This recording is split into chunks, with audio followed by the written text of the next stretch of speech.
se encuentra por aquí nuestro querido amigo Alex Sierra del CESCUL y pues este grupo también de abogados y que llevan y trabajan el tema de derechos humanos, de fiscalías, de ministerios de justicia y demás. Y también una pregunta, ¿qué hay detrás del atentado al candidato Miguel Uribe? Estas imágenes que simbraron pues a Colombia y al mundo entero al ver este atentado contra este candidato.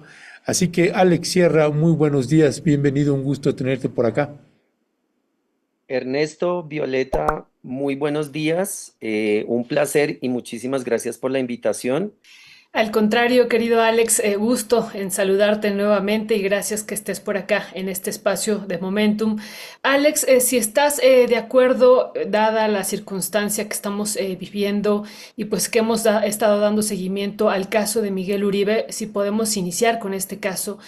Hemos visto, Alex, a la prensa internacional señalar en varios momentos que él sería presidente, o él iba a ser, perdón, candidato, ¿no?, a la presidencia el próximo año, que también está eso transcurriendo en Colombia, y pues que este atentado, intento de asesinato, pues lo estaría sacando de esta posibilidad, ¿no? Que eso era lo que se intentaba. Y de manera fácil, Alex, hemos visto también a la prensa, algunos, ¿no?, sectores decir, pues el culpable es Gustavo Petro. Así, de manera directa, vimos cómo se volvió trending topic también mundial este intento de asesinato y una parte importante de los mensajes que se daban era culpar al actual presidente, ¿no? Entonces, sobre esto, pues, ¿qué decir? También vimos como constante que se revivía la violencia que se vivió en los años 80 en el contexto de Pablo Escobar. Sobre esto, Alex, ¿cuál sería tu primera reflexión? Pues lo primero es lamentar el escenario en el que unas elecciones o unas posibilidades de elecciones se den en el marco de las violencias, pero lo más importante también es ofrecer contextos. Yo creo que ustedes, un canal como Rompeviento, es la oportunidad de darle contexto que usualmente los medios corporativos no tienen o no les interesa ofrecer. Lo primero es que la violencia sociopolítica en Colombia no empezó con Pablo Escobar, ni hemos dejado de tener atentados, ni han dejado de matar líderes sociales en toda América Latina y en Colombia en particular, lo tenemos de todos los días. Entonces, lo importante también es entender que sin restarle eh, la magnitud y la dificultad y obviamente lo censurable que es el atentado contra Miguel Uribe, lo cierto es que todos los días tenemos atentados y asesinatos por causas político-electorales en Colombia y que buena parte de ello obedece, y creo que es muy importante entender el contexto, se parece mucho al homicidio del candidato Villavicencio en Ecuador hace tan solo 2 años. Este magnicidio que también fue parte importante de la contienda electoral en Ecuador, no tiene debemos poder entenderlo en su contexto. Acá tenemos un problema de región y yo creo que en el fondo y sin aventurarme a, a esperar tus siguientes preguntas, yo creo que es muy importante mencionar que hay un fenómeno de narcotráfico que ha sido duramente golpeado en Colombia. O sea, si hay algo, y yo soy particularmente crítico a muchos de los aspectos y de las políticas de Gustavo Petro, pues porque esperábamos mucho más de una apuesta como esta, pero sin lugar a dudas, uno de los grandes aciertos ha sido la lucha contra el narcotráfico y el gran narcotráfico en Colombia. Nosotros hace años no escuchábamos de narcotráfico, hablábamos de microtráfico. Entonces, la estrategia de gobiernos anteriores habían sido llegar a una casa humilde, romperla, llevar un montón de cámaras y mostrar que unos chicos estaban vendiendo pequeñas dosis de drogas en un barrio en cualquier ciudad de Colombia. Volvimos a tener incautaciones de toneladas de cocaína, de clorhidrato de cocaína en alta mar. La decisión de Gustavo Petro fue atacar el mercado de drogas en el momento más crítico, y es cuando salen las lanchas rápidas con destino a los países de Centroamérica para nutrir las dinámicas criminales en esas regiones. Esa dinámica, que es la interdicción marítima, golpeó con fuerza a todos los carteles, pero también a las estructuras políticas que han venido siendo parte de la complicidad del narco. De ahí que obviamente la idea de atestar un golpe y un golpe de opinión en términos de la seguridad, demostrar que hay un fenómeno de crisis profundizada, es muy importante ver también en estos espacios quiénes se ven beneficiados. Se ven beneficiados poderes muy importantes que no solo están en Colombia, que hacen parte de la dinámica regional del narco y que necesitan gobiernos que son muy corruptos y que han venido siendo parte de un ejercicio de complicidades en el pasado, que vuelvan a estos escenarios de poder. Me parece que ese es un poco el análisis de lo que podríamos decir a propósito del atentado totalmente condenable hacia un candidato, pues que claramente, y vale la pena decirlo, minutos antes de ser baleado, estaba hablando de la libertad para el porte de armas en Colombia, nada más peligroso, y creo que es muy paradójico que una persona que está hablando acerca de debemos ampliar la posibilidad para que los ciudadanos estén armados, infortunadamente termine siendo baleado en un espacio público, pero esto necesita una reflexión distinta que los medios corporativos, reitero, no han querido mostrar.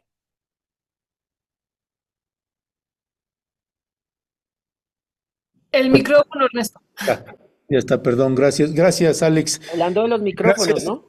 Sí, y gracias, Alex, además por darle un sentido de profundidad para tener muchos más elementos que el evento en sí, las imágenes que son tremendas. Y, y te preguntaría también sobre este mismo eje del que estás hablando, eh, algunos elementos también que uno pueda leer sobre el discurso, porque ya nos ubicarás mejor. ¿Quién es este candidato? Entiendo que es un candidato que tenía cero posibilidades de ganar, pero es un candidato de derecha. Eh, ¿Y cuál es el discurso que ahora está manejando la derecha ahí en Colombia en este sentido sobre estos acontecimientos? Yo creo que hay que entender que el fenómeno violento no es solamente marcar un fenómeno frente a los candidatos. Hoy amanecimos Álvaro Uribe Vélez, quien es un expresidente colombiano muy cuestionado, que está atravesando un juicio político por primera vez. eh, Amanece hoy diciendo que está amenazado. Es una persona que tiene más de 300 escoltas, que tiene una finca del tamaño de casi un estado, que tiene todo el poder político y económico, que es el líder supremo de la extrema derecha en Colombia, y hoy, junto con los candidatos de la derecha, dice que está gravemente amenazado y que supuestamente se urde un plan criminal desde el gobierno de Gustavo Petro para eventualmente atentar contra su vida. A mí me parece personalmente que es una cortina de humo grosera, que falta al respeto con los colombianos, que sufren realmente de una inseguridad y de una AMPA que controla el país. El ciudadano de a pie sale todos los días, como en Ciudad de México o en Bogotá, a ser presa de una delincuencia común, pero los líderes políticos de la derecha están aprovechando de manera absolutamente oportunista este ataque horrible a Miguel Uribe para hoy estar haciéndose victimizaciones y mostrar que están amenazados. Ellos quienes han ostentado siempre el poder, ellos quienes han gozado de los privilegios y de la posibilidad de tener escoltas más allá de sus roles públicos. Muchos de ellos, siendo políticos no en ejercicio, aún mantienen esquemas de seguridad con camionetas blindadas, con guardias, etcétera. Pero ese no es el fenómeno. El fenómeno que debemos prestar mayor atención es que hoy tuvimos, hace breves instantes, tuvimos dos graves atentados en Colombia.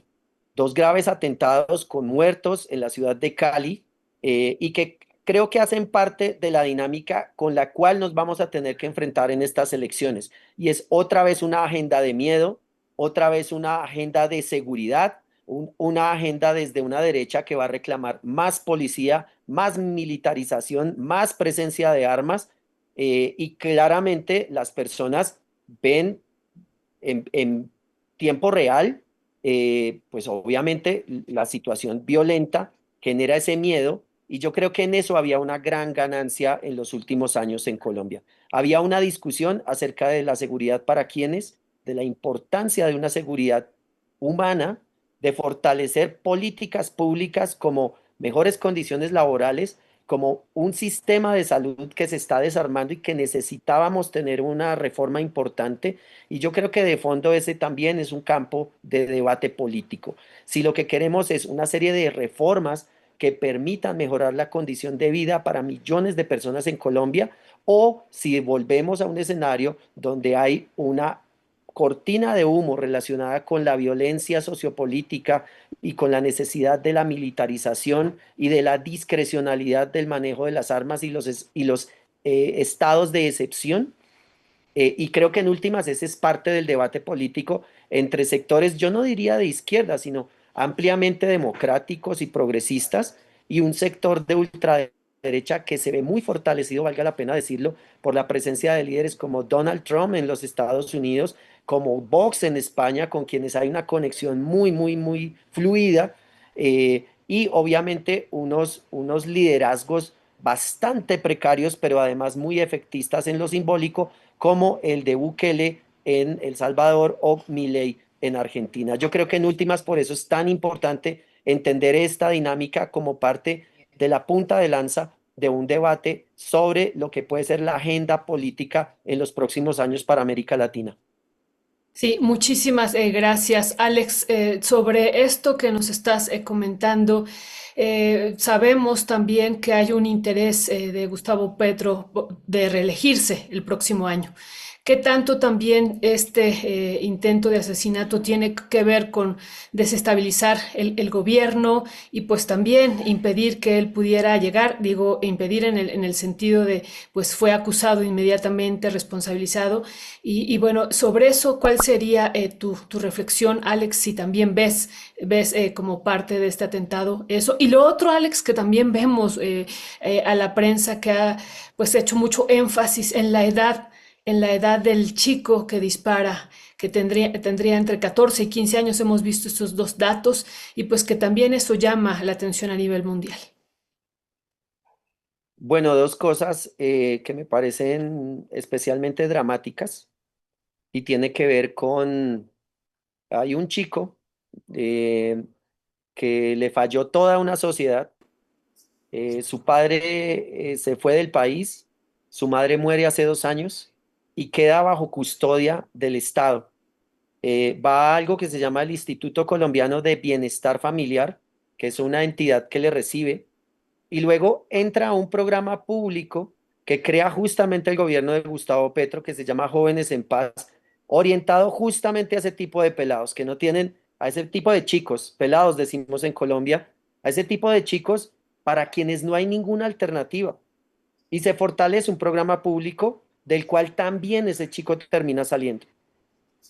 Y para mí es dramático no solamente ver el escenario de cómo él toma un arma y dispara contra el candidato, sino cómo al intentar huir recibe un disparo por la escolta de Miguel Uribe, y cuando cae al piso, y ese video nadie ha hecho un análisis sobre él, uno de los escoltas pone su pie sobre el pie herido en el que tiene una bala.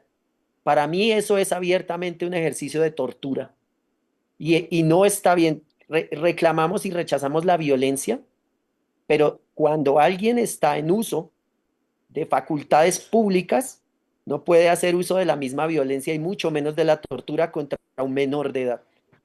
Y eso nadie lo quiere revisar, porque lo que hoy algunos políticos están reclamando es reducir la edad de imputación penal para justamente darle un tratamiento de adulto y condenarle. La única oportunidad para ese chico donde aparece el Estado es para castigarlo, para perseguirlo y para llevarlo a la cárcel.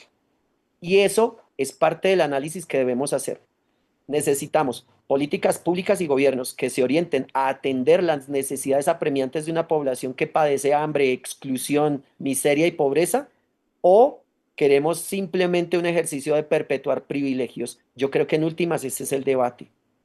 A propósito de este chico, y de nuevo nos retrotrae el fenómeno de menores de edad, de jóvenes, de personas sin oportunidades, siendo instrumentalizados y siendo los sicarios en estos magnicidios.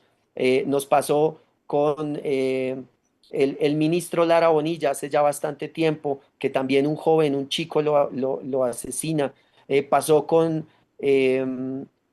Pizarro León Gómez, otro candidato también de izquierdas que fue asesinado dentro de un avión, con una subametralladora, y que luego posteriormente se identificó que agentes estatales del extinto Departamento Administrativo de Seguridad DAS tuvieron una complicidad directa en introducir el arma, en hacer seguimiento y hacer luego todo el complot para este magnicidio, pero ese tipo de análisis tampoco los veo muy seguido en la prensa local en este instante.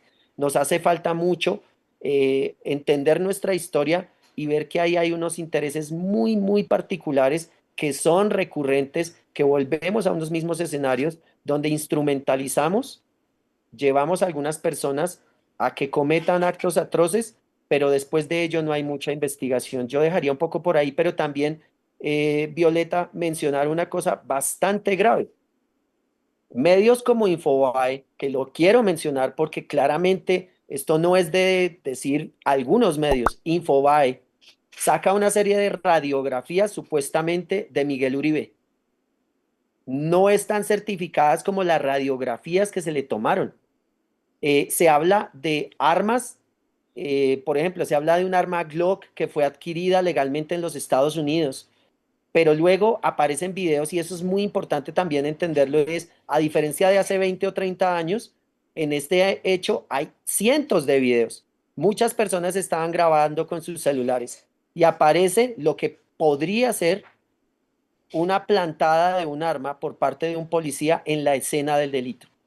Cosas que son bastante graves y que valdría la pena que los medios, en lugar de estar repitiendo cosas que no han verificado, se les invita a que hagan lo que debería ser un medio serio, y es la triangulación de fuentes, es revisar efectivamente de dónde vienen los datos, y hay una especie de sensacionalismo en el cual definitivamente no tienes información cierta, sino hay una competencia entre los medios corporativos a querer ser el primero en tener cualquier ejercicio de información, lo cual es abiertamente muy peligroso para la necesidad apremiante que tenemos de información en Colombia y en América Latina.